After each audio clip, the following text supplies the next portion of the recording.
In the world of ice hockey, where flying pucks, high-speed chases, and clashing sticks are all just another day at the rink, no one really expects tragedy to strike mid-game. But that's exactly what happened on October 28, 2023, when 29-year-old American hockey player Adam Johnson tragically lost his life during a match between the Nottingham Panthers and the Sheffield Steelers at the Utilita Arena in Sheffield, England. Johnson, who was playing for the Panthers, suffered a fatal neck injury when he was accidentally struck by the skate blade of opposing player Matt Petgrave during what seemed like a routine play. In the blink of an eye, the match came to a horrifying halt, and the packed arena fell into stunned silence.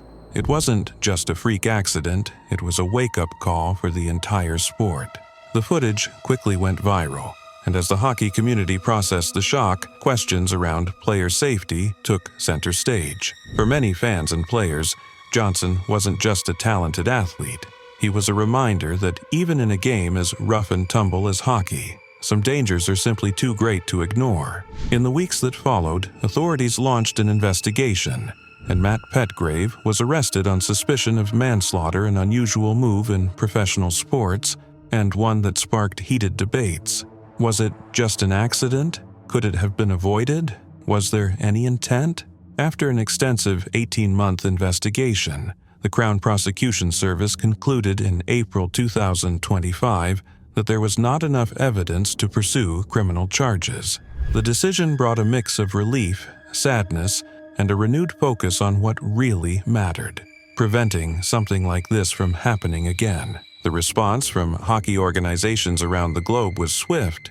The English Ice Hockey Association made neck guards mandatory starting January 2024. USA Hockey, not wanting to be caught unprepared, followed up by requiring neck protection for all under 18 players and officials from August 2024. The International Ice Hockey Federation also mandated neck laceration guards in all competitions, including the Olympics. The American Hockey League joined in too, mandating cut-resistant neck protection for everyone on the ice beginning in the 2024-25 season. Even with these moves, not every league was quick to act. The Elite Ice Hockey League, EIHL, where Johnson had been playing, stopped short of a full mandate, instead strongly recommending neck guards, leaving the decision to individual players.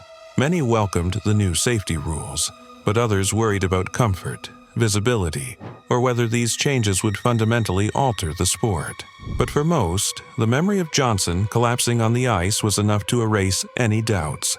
In the months following his death, tributes poured in. The Nottingham Panthers retired his number 47 jersey, ensuring no one would ever wear it again. A memorial plaque was placed at the Motorpoint Arena in Nottingham, a quiet, powerful reminder of a young man taken far too soon. And while the legal side of the story has now closed, the emotional impact is still fresh. Players, coaches, and fans alike have all been forced to reconsider just how dangerous the sport they love can be. Johnson's death wasn't just a headline.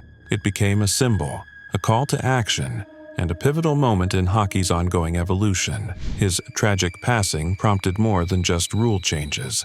It reminded everyone that behind every jersey number is a human being, and no goal, no victory, is worth the loss of a life. While the game of hockey continues, faster and harder than ever, it now does so with a little more caution, a little more protection, and the memory of Adam Johnson skating silently in the minds of those who lace up their skates.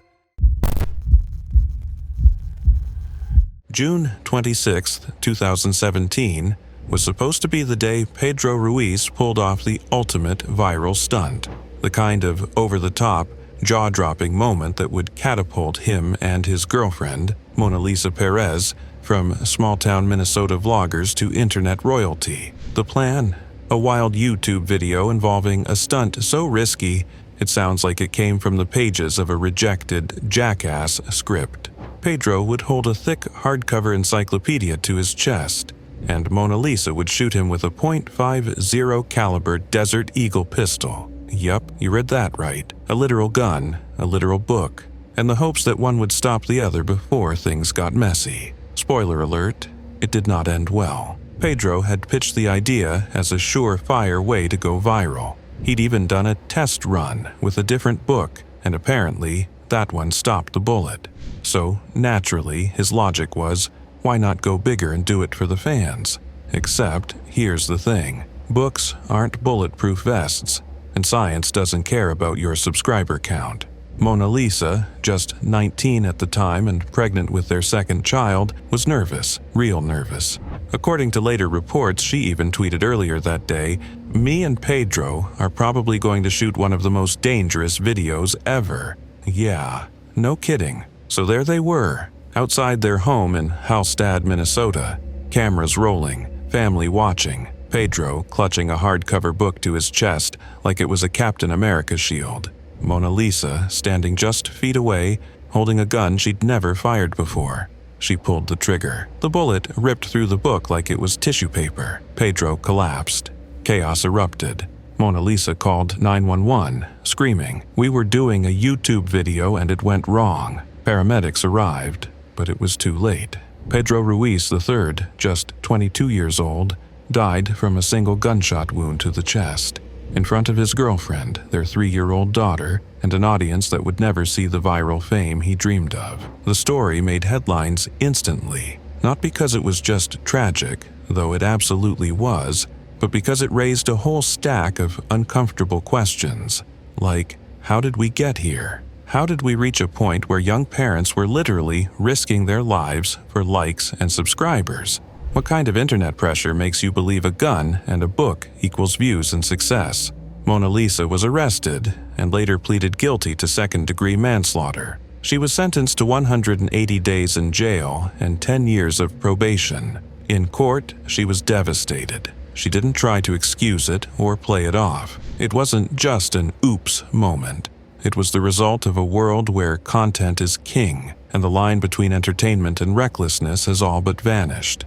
The couple had been building a modest following on YouTube, sharing pranks and family life with big dreams of going viral. But Pedro wanted to go bigger, faster. His aunt later revealed he'd been obsessed with making it big online and thought this was the key. He believed in the stunt. He believed the book would save him. He was wrong. In the aftermath, their video never got posted, thankfully, but the incident became a haunting symbol of internet desperation. This wasn't a dare gone wrong. It was a dream gone deadly. A reminder that going viral can come with very real, very permanent consequences. Now, years later, the story still echoes across the web like a ghost of what not to do. Mona Lisa has tried to move forward, raising their children with a heavy heart and a story she'll carry forever. And the internet? Well, it keeps scrolling, keeps clicking, but somewhere in that endless feed of stunts and pranks, the tale of Mona Lisa and Pedro stands out,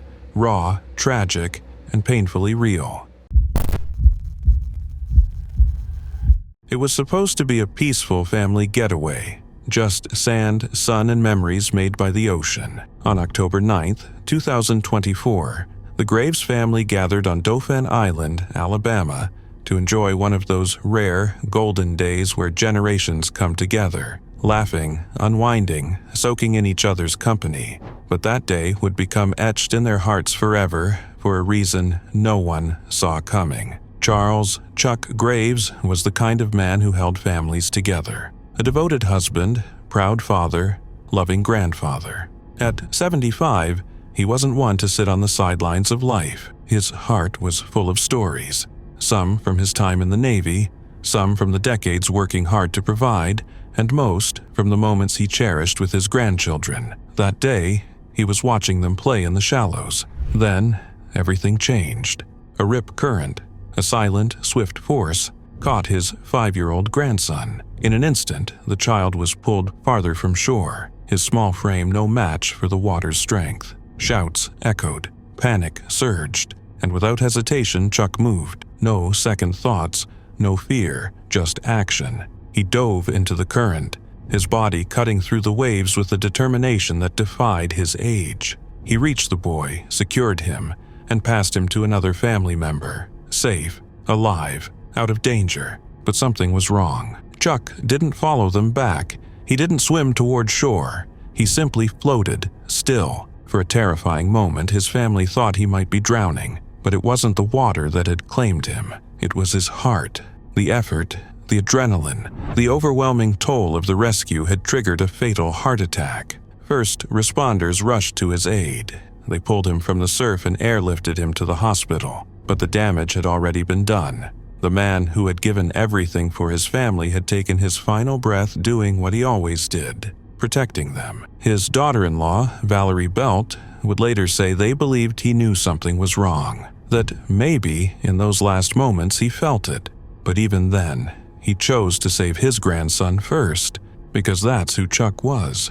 Born in Paducah, Kentucky, he'd spent a life working hard and loving harder. After 4 years of service in the U.S. Navy and a career at a power plant, Chuck retired to Estero, Florida, where he spent his days fishing and planning trips to see his kids and grandkids.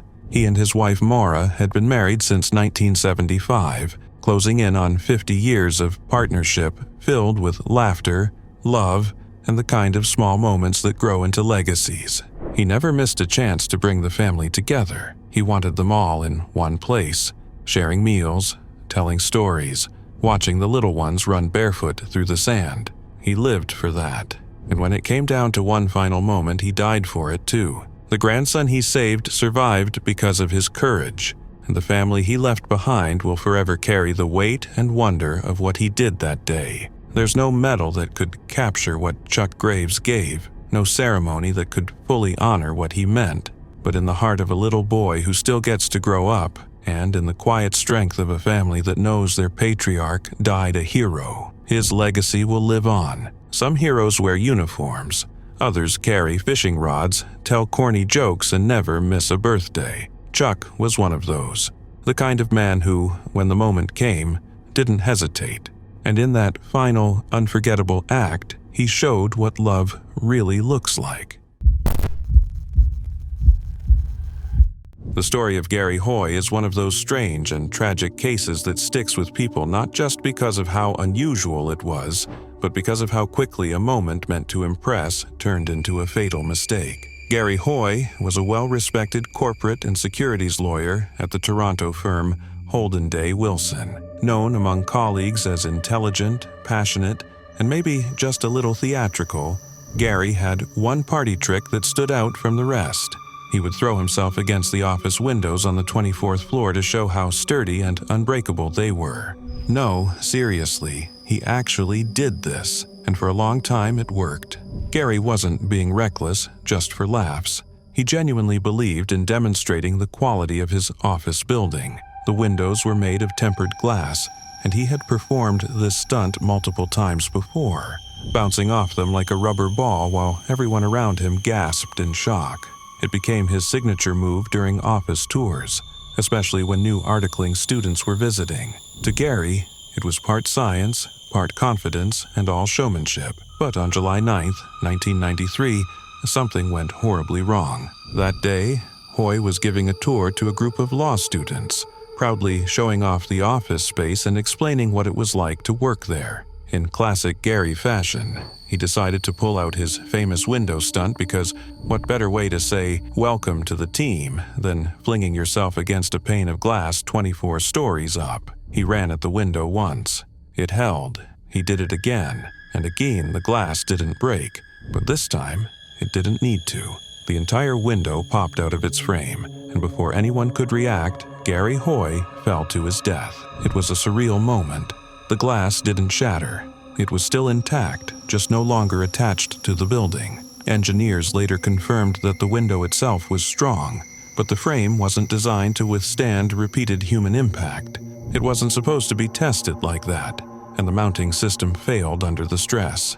The fallout was heavy, not just emotionally, though that was devastating enough for his co-workers and the students who witnessed it, but also professionally. The firm Hoy worked for, Holden Day Wilson, was already facing internal issues. His death brought a great deal of negative attention to the firm, and just a few years later in 1996, the firm shut down entirely, marking one of the largest law firm collapses in Canadian history. To this day, the story of Gary Hoy is often cited as a cautionary tale, sometimes in safety training, sometimes in law lectures, and sometimes on TV shows like Mythbusters or 1000 Ways to Die. But behind the dark humor that occasionally surrounds the retelling, there's a sobering truth. Even intelligent, capable professionals can make fatal miscalculations. Gary Hoy wasn't trying to be reckless. In his mind, he was showing confidence, reliability, and maybe even inspiring the next generation of lawyers. But he underestimated the limits of the materials and the unpredictability of physics. His story serves as a strange and sad reminder that boundaries, even those made of glass, are there for a reason. And maybe, just maybe, office windows should be admired from a safe distance, not used as personal trampolines. September 4th, 2006 started out like just another wild adventure for Steve Irwin, the larger-than-life, khaki-wearing, croc-wrangling Aussie legend known to the world as the Crocodile Hunter. The guy had more energy than a double-shot espresso and a passion for wildlife so contagious, even snakes seemed to smile at him. That day, Steve was off the coast of Queensland, Australia, filming a new documentary called Ocean's Deadliest. Sounds intense, classic Steve. They were out in the Great Barrier Reef, which, let's be honest, is basically nature's version of Times Square, full of creatures, colors, and the occasional toothy guest star. Steve and his crew were hoping to find a tiger shark to film, but Mother Nature was clearly on a coffee break, and the shark was a no-show. So they pivoted. Enter the stingray, a chill, pancake-shaped sea creature just vibing on the ocean floor. The plan? Get footage of Steve gracefully swimming alongside it. No drama, just Man and Ray sharing the spotlight. But as fate would have it, the day took a tragic turn. While snorkeling in shallow waters, Steve got a little too close. Stingrays are usually pretty laid back, but like anyone woken from a nap, they can freak out if startled. According to Justin Lyons, the cameraman, this particular stingray got spooked and jabbed Steve in the chest with its barb, sharp, nearly 10 inches long. It struck him right in the heart. At first, no one realized how serious it was, but then blood filled the water and panic hit. The crew scrambled to pull Steve onto their boat. He was conscious for a moment, but it was clear this was bad. They performed CPR like mad while racing back to land, praying for a miracle, but it wasn't enough. Steve Irwin died that day at just 44 years old. The news hit like a sucker punch to the world's collective gut. How could Steve Irwin, the man who literally put crocodile wrestling on our weekend watch list, be taken out by a stingray, an animal that most people associated with peaceful aquariums and relaxing snorkel trips?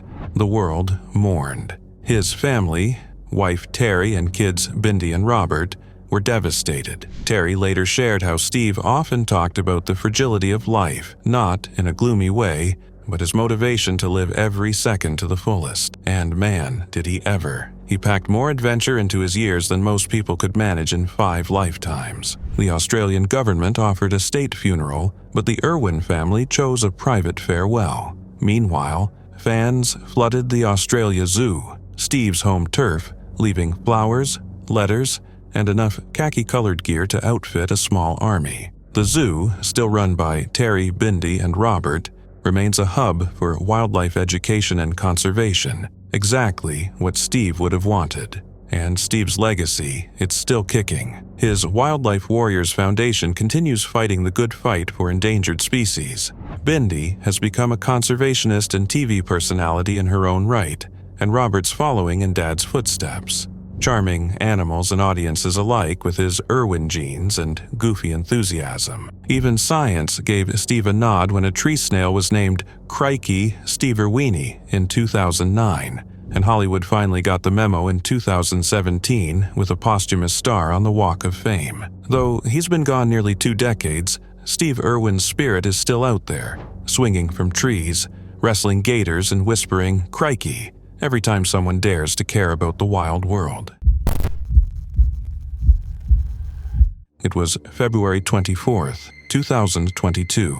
Ukraine trembled under the first wave of the Russian invasion. Chaos erupted as Russian forces pushed their way into the country, fast and ruthless. Every moment mattered. Every road, every bridge, critical. One of those was the Hennichesk Bridge in Kherson Province, a lifeline that connected Russian-occupied Crimea to mainland Ukraine. If Russian troops crossed it, the path into Ukraine's heartland would be wide open. The stakes? Nothing less than the fate of a nation. There was only one option: destroy the bridge. The man given that impossible task was just 25 years old. Vitali Volodovich, a combat engineer with the Ukrainian Marines. But to the people who knew him, he was much more than that. Born on August 19, 1996 in the small town of Berezhany in western Ukraine, Vitali had grown up with a quiet determination. He went to school where his mother taught, studied welding, and even worked construction in Poland. He wasn't the kind of guy who looked for recognition, but when duty called, he answered, always. On that cold morning, with Russian tanks rumbling ever closer, Vitali's unit received the order: rig the Henichesk bridge with explosives and bring it down before the enemy could cross. The mission was dangerous. The timing had to be perfect. One mistake could mean capture or death. Vitali didn't hesitate. He volunteered. Under intense pressure, he worked quickly, planting mines under the bridge as the thunder of war grew louder in the distance. He could hear them coming. The Russian forces were moving in fast, too fast. As he finished the setup, a chilling realization set in. There wasn't enough time to escape. He made the call. One last message to his unit, his voice calm despite to do. Moments later, the bridge erupted in fire and smoke. The explosion shattered the silence and the Russian advance. The enemy was stopped in its tracks. Vitali was gone, but his sacrifice bought Ukraine precious time. Time to regroup, time to resist, time to fight back. 2 days later, the president of Ukraine posthumously awarded him the Order of the Gold Star, Ukraine's highest military honor. The military confirmed what everyone already knew. Vitali's sacrifice wasn't just brave. It was the kind of courage most people only read about, the kind that changes the course of history. His comrades mourned him deeply. One soldier remembered the last words they heard. He contacted us and told us what he was going to do. Shortly after, the explosion happened. They all knew what he'd done and why he'd done it.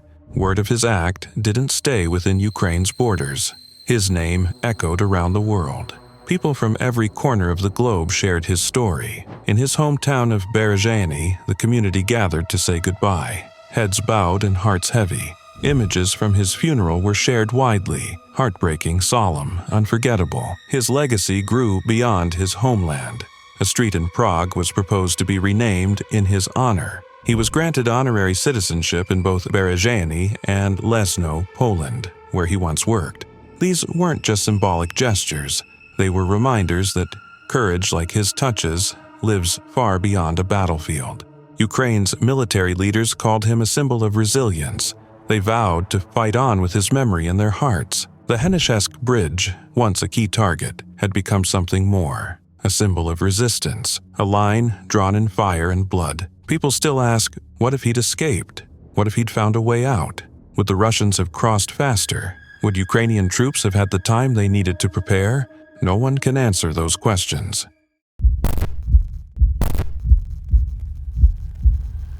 If you've ever spent time in a gym, you know there's a unique kind of respect reserved for those who push the limits, the ones stacking plates like pancakes and making it look almost effortless. Justin Vicki was one of those people. A well-known fitness influencer based in Bali, he was admired not just for his impressive physique, but for his genuine passion for motivating others. With over 30,000 followers on Instagram, he wasn't just showing off gains. He was sharing guidance, encouragement, and a love for the grind. But in July 2023, the fitness community was hit hard with devastating news. Justin had died in a freak weightlifting accident that no one saw coming. It happened at the Paradise Bali Gym, a place where he trained regularly and inspired many. That day, he attempted a squat with 210 kilograms on his shoulders. That's about 450 pounds, a serious lift even for seasoned athletes. As he lowered into the squat, something went wrong. He lost balance, and the barbell, that enormous load, came crashing down on the back of his neck. A spotter was there, but the sheer weight and angle were unforgiving. Justin fell backward, and the impact caused a fatal neck injury, compressing vital nerves that affected his heart and lungs. He was rushed to the hospital and underwent emergency surgery, but tragically he didn't make it. The news spread fast, not just in Bali but around the world. Fellow gym-goers, fans, and influencers shared tributes and condolences, mourning someone who seemed almost larger than life. The gym released a heartfelt statement, calling him more than a trainer or athlete. He was a mentor, a brother, a beacon of strength, and honestly, by all accounts, that wasn't an exaggeration. Justin wasn't just about lifting heavy. He was about lifting people up, helping others find confidence, stay disciplined, and embrace the fitness journey with positivity and grit. He embodied the spirit of the fitness world at its best, passionate, supportive, and humble despite his own strength. His loss wasn't just felt by those who knew him. It shook an entire online and offline community that looked up to him for daily motivation. His death raised serious conversations in the fitness world about safety, spotting, and knowing your limits. Heavy lifting is no joke. Even the strongest bodies can falter when things go wrong. His story is a painful reminder that while striving to be your best is admirable, safety should never take a back seat. Gym culture often celebrates pushing past limits, but sometimes the bravest thing you can do is step back and assess the risk. Justin Vicki's legacy now carries a sobering message alongside all the inspiration. Respect the weight, respect your body, and never take the process for granted. December 2nd, 2020 started out like just another chaotic livestream for Staz Replay, real name Stanislav Reshetnikov, the Russian YouTuber known for broadcasting borderline reality TV chaos from the comfort or discomfort of his home. His streams weren't exactly wholesome content. Think less Mr. Beast, more, what if Jackass had no off switch and zero moral compass? The guy had built a small following by leaning into shock value, verbal abuse, weird dares, and general train wreck energy. But that day, things took a turn from twisted entertainment to something much darker. Something that left viewers horrified and the internet asking how it ever got this far. It all went down live, in real time, in front of an audience. Staz was streaming from his house near Moscow, where he lived with his girlfriend Valentina Grigorieva. Now, live with might be a bit generous. Their relationship was rocky at best, and the streams often showed him verbally berating her for views. But this time, the cruelty escalated. During the stream, one of his viewers allegedly dared him, via a donation, to douse Valentina with cold water and force her outside in just her underwear. And he did it. No hesitation, no second thoughts. He locked her out onto the balcony in the freezing Russian winter like it was part of some twisted game show. At first, he laughed it off, like it was just another outrageous challenge. But as time ticked by, the vibe shifted. Eventually, when he brought her back inside, she wasn't moving. Her skin was pale, lifeless. The stream kept rolling, and the viewers watched in disbelief as Staz went from smug to panicked, poking at her, calling her name, then crying and begging for her to wake up. Paramedics were called, but it was too late. Valentina had died of hypothermia, right there on camera, in front of hundreds of viewers. The aftermath was as ugly as the incident itself. Clips of the stream went viral, sparking outrage from every corner of the internet. People couldn't believe it. How did a prank stream turn into an actual death? How had platforms like YouTube allowed this kind of content to fester unchecked? Was this the final form of toxic internet culture? Suddenly, everyone was pointing fingers. At Staz, at the viewers who egged him on with donations, at the platforms that hosted it all like it was just another variety show. Authorities arrested Staz on the spot. He tried to claim it was an accident, that he didn't mean for her to die, that it was all just part of the stream, but no one was buying it. Russian investigators charged him with causing death by negligence, and the story snowballed into an international scandal. News outlets across the globe were suddenly reporting on this obscure Russian streamer, whose thirst for views had led to something truly horrific. And viewers, especially younger ones, were left shaken by the brutal reminder that not all content is harmless entertainment. YouTube eventually deleted his channel, but the damage was done. The incident became a cautionary tale for the entire streaming world, a grim wake-up call about what happens when attention becomes the only currency and empathy gets left behind.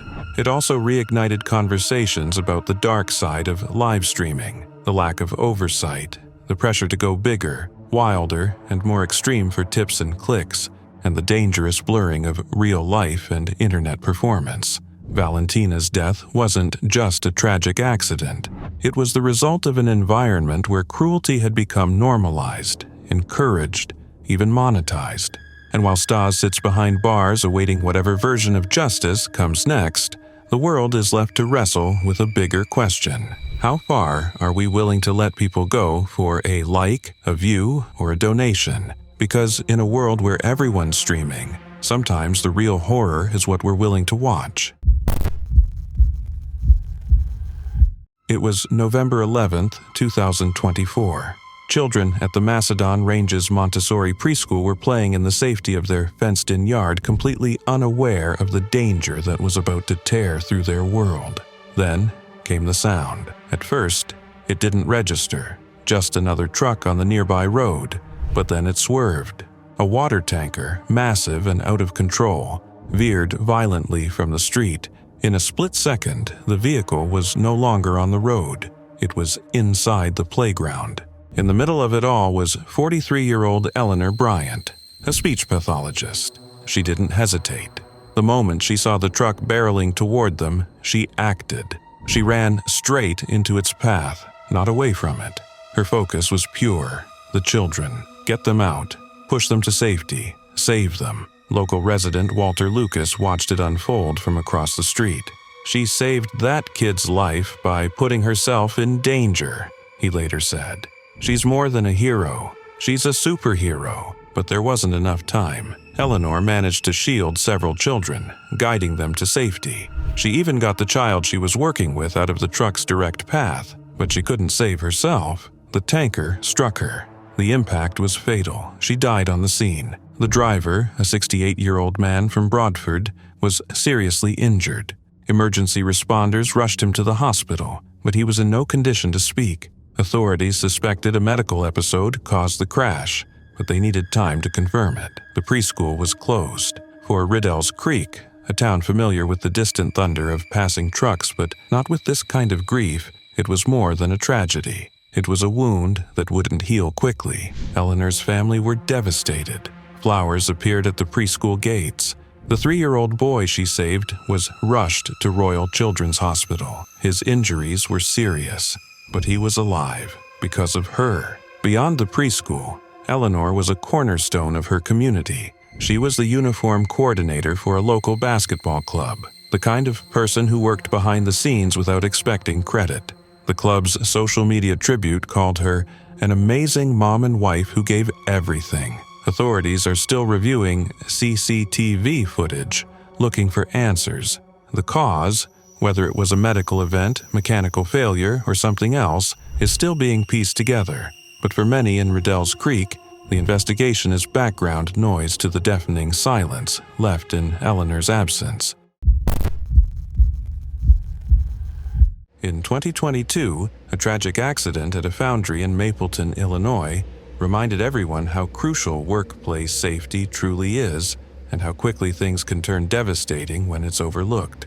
Stephen Dirks, a 39-year-old melting specialist with only 9 days on the job at Caterpillar Inc., lost his life in a horrific incident that shocked the community and raised serious questions about industrial safety standards. Stephen's job involved working with molten iron, liquid metal heated to temperatures soaring above 2,000 degrees Fahrenheit. It's the kind of heat that instantly melts almost anything it touches, creating a dangerous environment where one wrong step can be fatal. On June 2, 2022, while performing a routine task of taking a sample from a furnace, Stephen fell into an 11-foot deep vat of molten iron. The impact was instantaneous and deadly. He was incinerated immediately upon contact. This was no ordinary workplace accident. It was an event that could have been prevented. Following an investigation, the U.S. Occupational Safety and Health Administration, OSHA, found that Caterpillar had failed to implement required safety measures around the vats of molten metal. There were no guardrails or restraint systems in place to protect workers from falling into the molten iron. This glaring absence of fall protection exposed employees to a life-threatening hazard that should have been carefully managed and guarded against. As a result, OSHA cited Caterpillar for a willful violation, which is a serious charge indicating that the company knowingly ignored safety regulations. The company was fined $145,027, underscoring the gravity of the oversight. This incident also cast a spotlight on ongoing safety concerns at the Mapleton foundry, as it was the second fatality at the facility in just 6 months.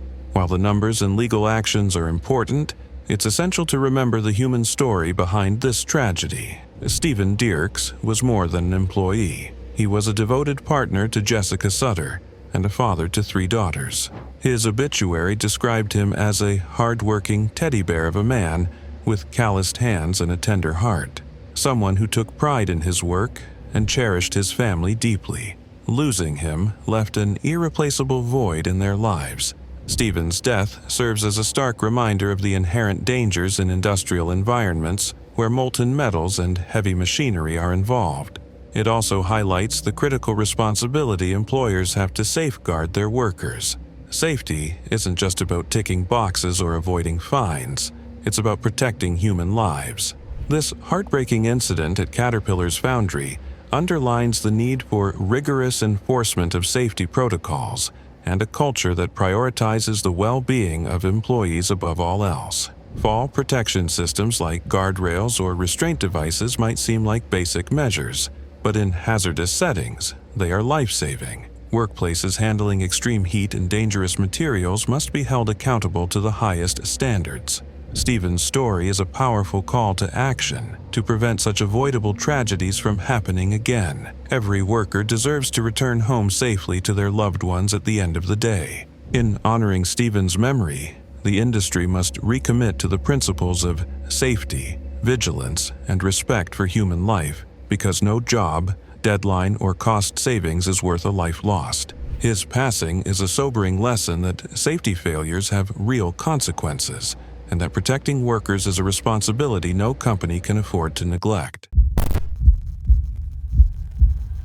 On a regular Monday, May 25, 2020, George Floyd, a 46-year-old black man, strolled into a Minneapolis corner store just trying to buy some smokes. Nothing wild, but a store clerk suspected he handed over a fake $20 bill and decided to call the cops.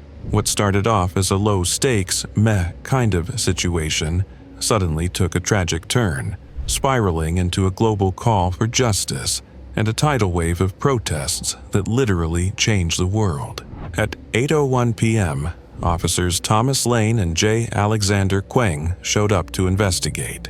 They found Floyd chilling in a car with 2 other folks. He did what they asked, hands up, no fuss, and was cuffed without any drama. But when they tried to pop him into the back of their squad car, Floyd hesitated. He said he was claustrophobic and started panicking. Things got tense. That's when backup arrived.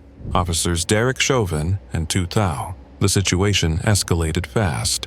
Floyd was brought to the ground, still in handcuffs, lying face down. At 8:19 p.m., Chauvin made a decision that would haunt the world. He knelt on Floyd's neck, not for a second, not even for a minute, but for over 9 agonizing minutes. During that time, Floyd pleaded for his life, gasping, "I can't breathe," again and again, more than 20 times. The whole thing was caught on camera by horrified bystanders who begged the officers to ease up, but nothing changed. As minutes dragged on, Floyd's voice faded, his body stilled. By 8:27 p.m., he had stopped moving altogether. Chauvin finally lifted his knee, but the damage was already done. Queng checked for a pulse. None. Still, they didn't jump to help him. At 8:29 p.m., an ambulance rolled in and rushed Floyd to the hospital. It was too late. He was declared dead about an hour later. The video of Floyd's final moments hit the internet like a lightning bolt. It went viral almost instantly, igniting fury across Minneapolis. People flooded the streets the very next day, gathering outside the police station, chanting for justice. Floyd's heartbreaking words, "I can't breathe," became a rallying cry. The movement exploded beyond the U.S. Protests popped up in London, Paris, Sydney, Berlin, you name it. The world was watching, but not everything was peaceful. Some protests turned chaotic. Buildings were burned, curfews were set, and emotions ran high. Still, the core message rang out loud and clear. Enough is enough. George Floyd's death laid bare a system riddled with racial bias and unchecked power. Something had to change. Authorities moved quickly. On May 29th, Chauvin was arrested and hit with serious charges. Soon after, Lane, Quang, and Thao were also charged for playing their parts. Chauvin's high-profile trial kicked off in March 2021 and was broadcast live. On April 20th, he was found guilty on all counts and later sentenced to 22.5 years in prison. The others received sentences ranging from 3 to 3.5 years. Floyd's name became bigger than one person. It became a symbol, a signal flare in the sky shouting for justice, reform, and equality. The protests that followed were among the biggest in history, pulling together millions of voices demanding change. But even with verdicts and jail time, big questions remain. Has real change actually taken root? Are the systems being fixed? Conversations about policing, accountability, and racial equity are still buzzing. One thing's for sure. George Floyd's legacy sparked a movement that refuses to fade, pushing the world toward a future that's more just, inclusive, and, hopefully, better for everyone. It was the early hours of June 30th, 2024, in the quiet West Bank settlement of Kochav-Yakov. Inside one modest home, the Zahavi family slept. 2 parents, 9 children, unaware that everything was about to change. Then, just past 2:30 a.m., a sudden flash. An electric bicycle battery had caught fire. The flames were instant, brutal, and merciless. Smoke surged through the house like a tidal wave, thick and suffocating. One moment they were sleeping, the next they were fighting for their lives. Adena Zahavi, 45 years old, a mother of 9, was jolted awake. She didn't pause. There was no time. She and her husband Aryeh jumped into action as the fire roared around them. Their children, still groggy, some barely out of dreams, were lost in the chaos. The air was poison, visibility near zero. But through the black smoke, Adena had one thought, one instinct: get them out. All of them. She wasn't just running on fear. She was fueled by something far deeper: love. She moved from room to room, grabbing, guiding, shouting through the noise and heat. One by one, the children stumbled into the night air, coughing and crying, but alive. But Adena didn't stop. She could have. She could have stayed outside, safe, her job as a mother fulfilled. But she wasn't done. She ran back inside. Then again. The smoke thickened. The fire grew angrier. She kept going. By the time the last child was out, Adena didn't emerge. She had made it just far enough. The toxic fumes, the unbearable heat, it caught up to her. She collapsed before help could reach her. Paramedics fought to bring her back, but it was too late. She was gone. The shock rippled through her family like aftershocks from a quake. Aryeh and several of the children were hospitalized for smoke inhalation. Neighbors who tried to help were shaken. The house, everything they owned, was destroyed. But all 9 children survived. Because of her. Adena wasn't just a mother. She was the quiet kind of hero that never asks to be noticed. She had immigrated to Israel from the U.S. years earlier, building a life filled with meaning. She worked with special needs students, mentored young people, and opened her home to anyone who needed a place to feel safe. She wasn't loud about her kindness. She just was, reliable, strong, endlessly compassionate. Even when life was hard, raising 9 kids, stretched thin, pregnant, and exhausted, she made time for others. Late-night drives just to check in on a friend. Heart-to-hearts over tea, a warm smile that made you feel like you mattered. That's what made her final act so heartbreakingly true to who she was. She didn't hesitate, not once. Her friend Rachel later said, she never looked for praise. She just did what needed to be done. And in those final minutes, what needed to be done was everything. She gave it all. After the fire, the community was shaken. The head of the Benjamin Regional Council visited the ruins and could barely speak through the grief. "She didn't think twice," he said. "She was a lioness." Her husband, dazed but alive, simply repeated the truth everyone already knew. She put her children before herself. Always had, always would. At her funeral, her brother stood over her grave, stunned. "Who would have thought the first family funeral I'd attend would be hers?" he asked, his voice breaking. Her children, now motherless, held one another close, trying to understand how the heartbeat of their home was suddenly gone. The questions still linger.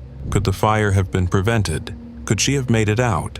Could something, anything, have saved her? But for all the what-ifs, there's one truth that echoes louder. She chose them. In her final moments, she didn't run. She turned back into the fire, again and again, and because she did, 9 lives continued. Adena Zahavi's story is not just a tragedy, it's a testament, a reminder that real courage isn't loud or flashy. Sometimes it's a mother stepping back into a burning house, not for glory, but for love. She gave everything she had. Her legacy will live on in every life she saved and every heart she touched. Because heroes don't always wear uniforms. Sometimes they wear pajamas, stand barefoot on cold tile floors, and make the choice no one should ever have to make. And sometimes they don't come back. In today's world of social media, where everyone wants to capture the perfect moment and share it instantly, some risks are just not worth taking. A tragic example of this happened in Houston, where a teenager named Deleon Alonzo Smith lost his life while trying to take a selfie with a loaded gun. The story is heartbreaking and serves as a harsh reminder about the dangers of careless behavior, especially when firearms are involved. Deleon was only 19 years old when he decided to pose with a gun for a Snapchat photo. According to reports, he believed the gun was unloaded, but sadly, it was not. While trying to take the picture, the gun discharged and he was shot in the throat. The wound was fatal, and he was pronounced dead at the scene. This devastating accident shocked the community and highlighted a growing problem: the reckless use of firearms combined with the desire to capture attention on social media platforms. It might be tempting to wonder why anyone would risk their life for a selfie, but this incident is not isolated. Over the years, there have been numerous cases of people, especially young individuals, getting injured or even killed while handling guns for the sake of photos or videos. Social media culture often pushes people to go to extreme lengths to gain likes, followers, or online fame, sometimes without fully considering the consequences. The allure of appearing cool or tough with a firearm in hand can be strong, especially among teenagers and young adults. Unfortunately, many underestimate how dangerous guns are, or they mistakenly believe they know how to handle them safely. Deleon's story is a tragic example of what can happen when this confidence turns into fatal carelessness. Authorities and safety experts emphasize that guns should never be treated as props or toys. Handling firearms requires respect, training, and a constant awareness of safety rules. The National Safety Council and other organizations have long promoted education on gun safety, urging gun owners and those around them to follow strict protocols.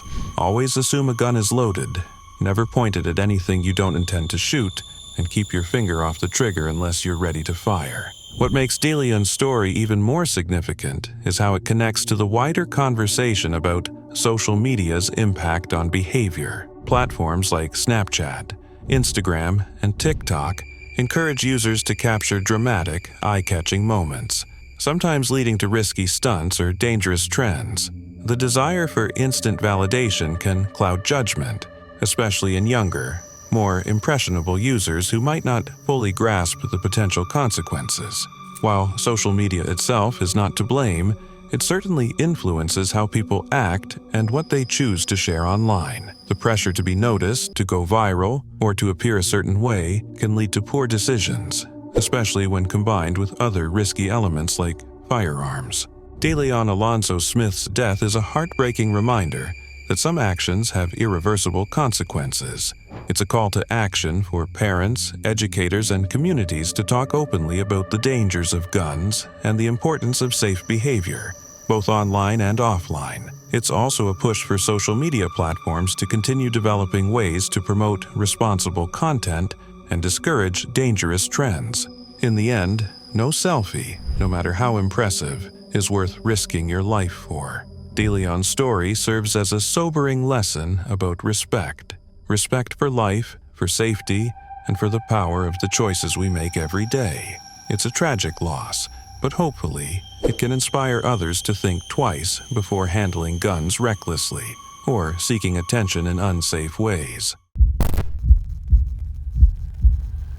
December 31st, 2017 was supposed to be just another over-the-top vlog day for Logan Paul, the bleach-blonde, energy drink-fueled YouTuber with a camera glued to his hand and a subscriber count that could fill a football stadium. Known for his wild antics, questionable pranks, and volume levels that rarely dropped below scream, Logan had taken his content circus to Japan, a trip he dubbed the Tokyo Adventures. And let's just say, it did not end well. That day, Logan and his crew decided to visit Aokigahara Forest, also known as the Suicide Forest, a hauntingly beautiful patch of greenery near Mount Fuji with a tragic reputation. Now, most folks hear Suicide Forest and think, maybe let's not film there for views. But Logan, being Logan, probably saw it as the perfect setting for some spooky B-roll and maybe a few jump scares. Classic internet logic.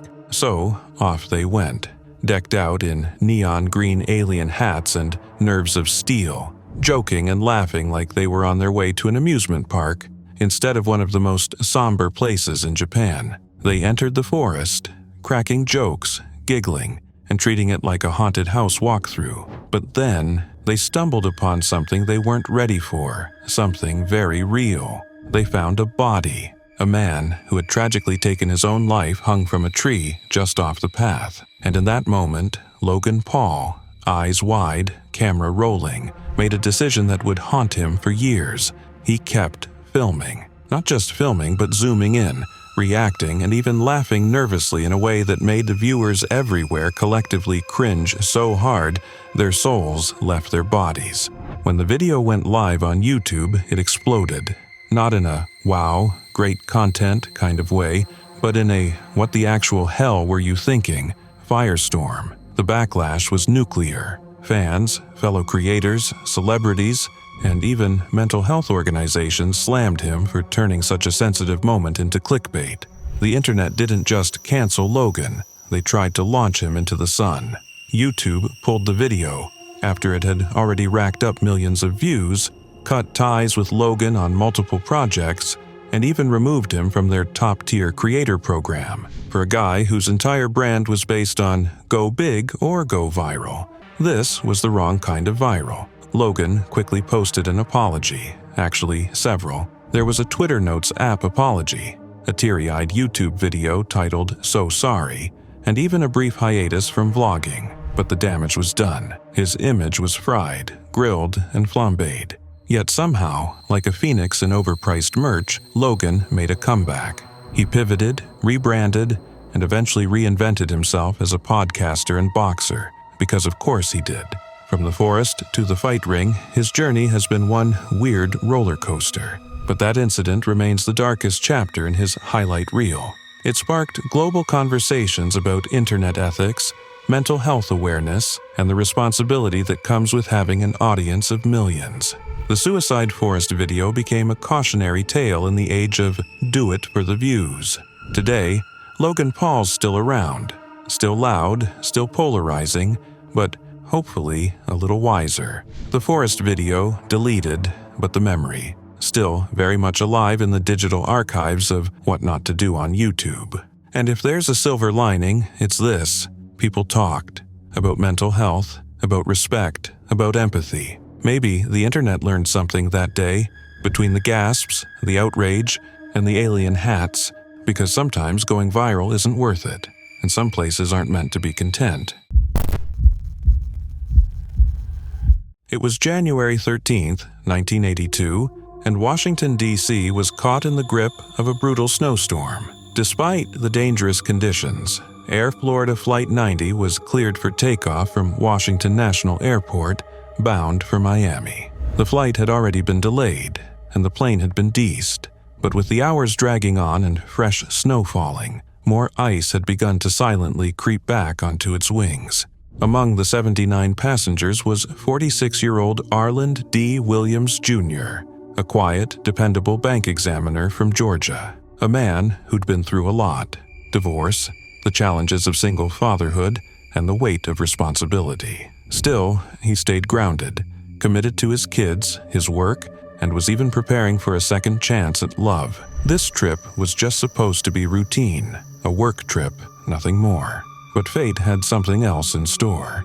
At 4:01 p.m., the plane roared down the icy runway and lifted into the stormy sky. Something was wrong. Immediately, the engine strained and the aircraft trembled as it failed to gain altitude. The co-pilot suggested aborting. Too late. Just seconds later, the Boeing 737 clipped the 14th Street Bridge, crushing cars in its path, and then slammed into the frozen Potomac River. Out of the 79 souls on board, only 6 survived the impact. They were battered, soaked, and clinging desperately to the wreckage in the freezing water. It was pure chaos. The current was strong, the temperatures deadly, and every second mattered. Arland Williams was one of those survivors, injured but alert, and while panic consumed the scene, Williams did something that no one expected. He put everyone else first. On the shore, horrified bystanders called for help, watching helplessly as the broken pieces of the plane bobbed in the icy river. A hospital worker, Roger Olean, tied a rope around his waist and tried to swim to the wreckage, but the current was merciless. Then, about 20 minutes after the crash, salvation arrived in the sky. A U.S. Park Police helicopter known as Eagle One, piloted by Donald Usher with paramedic Melvin Windsor on board. The helicopter hovered low, battling the wind and sleet, and lowered a lifeline to the survivors. Williams grabbed it, but instead of securing himself, he handed it off, again and again. First, to flight attendant Nikki Felch, then to another survivor. He passed that rope not once, not twice, but every single time it came his way. He even gave a flotation ring to a woman who had drifted from the wreckage, helping her stay afloat. In those final minutes, his only focus was on the people around him. He was the strongest one left, but never thought of saving himself. The helicopter returned again and again. Each time, Williams deferred. Each time, he chose someone else. And then, he was gone. When Eagle One made its final return, Arland Williams had disappeared beneath the icy surface. The man who had been fully capable of saving himself had instead sacrificed his life so that others could live. The 5 other survivors owed their lives to his choice, his calm, his courage, his absolute selflessness. News of the crash and Williams' heroism quickly spread across the country. At first, no one even knew his name. The press called him the man in the water. But when authorities finally identified him, the story became even more haunting. He wasn't a superhero. He was a father, a fiancé, a regular man with an ordinary job. But in the most terrifying moment imaginable, he became extraordinary. President Ronald Reagan posthumously awarded him the Coast Guard's Gold Life-Saving Medal, and his name was etched into history. His hometown of Mattoon, Illinois named a school after him. Washington, D.C. renamed the very bridge the plane struck, the 14th Street Bridge, as the Arland D. Williams, Jr. Memorial Bridge. His alma mater, the Citadel, established a society in his honor to recognize exceptional service and created a professorship bearing his name. There's one haunting thought that lingers. What if he had held on to that rope? What if, just once, he had chosen to save himself, but that wasn't who he was?